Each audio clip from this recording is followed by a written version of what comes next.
Hello, I'm Dawn Nelson. I'm here at C&C Kitchens to show you a lovely starter or even a canapé for your Christmas day. Very easy to make, extremely easy, and it can be made in advance as well. So what I've already done here, I've lined my tin with some pastry. It's puff pastry. I've cut some nice little squares, a little bit more interesting than doing your round little tartlets. And I'm using my fresh cranberry sauce. Now, if you want the link and you want to be able to make this at home, fresh cranberry, my recipe is in my link. So you can just click onto that and then you can get the recipe for my fresh cranberry sauce.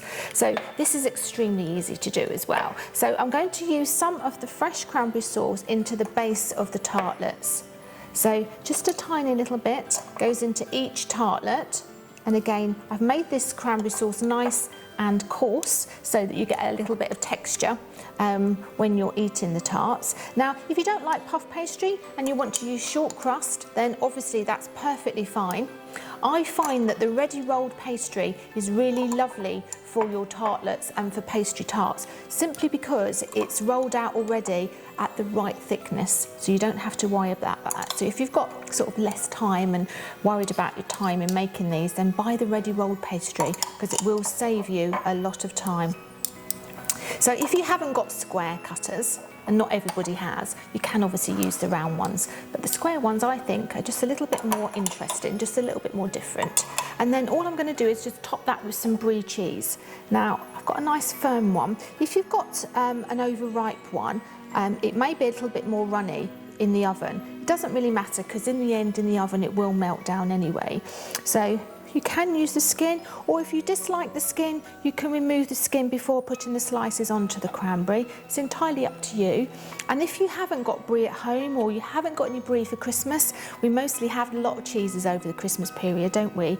So if you've got some blue cheese or some Stilton in the fridge, or even some mozzarella, you can vary any cheese, or if you like your nice mature cheddars, then obviously a nice mature cheddar would go well in the tartlets as well. So a little bit of cheese on the top, and this melts down lovely.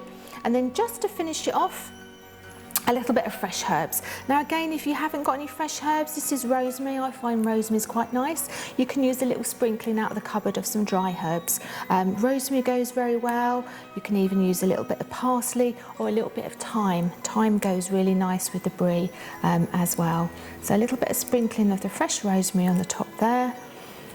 And then that goes into the oven, 180 for about 20-25 minutes. Now these can be made in advance. You can cook them and then you can freeze them. So you've got your nibbles when guests arrive, or you can use these as a starter with a little salad accompaniment for Christmas Day and maybe make them a little bit bigger. It's entirely up to you. But to save time, pop them in the freezer and then get them out to defrost literally on Christmas Eve, and then you can pop them back into the oven just to warm them through, and you've got some nice little nibbles or starter for Christmas Day. Right, the brie and cranberry tartlets have just come out of the oven. As you can see, they're lovely and golden brown and well risen, and you can serve these hot, or you can in fact serve them cold. It's entirely up to you.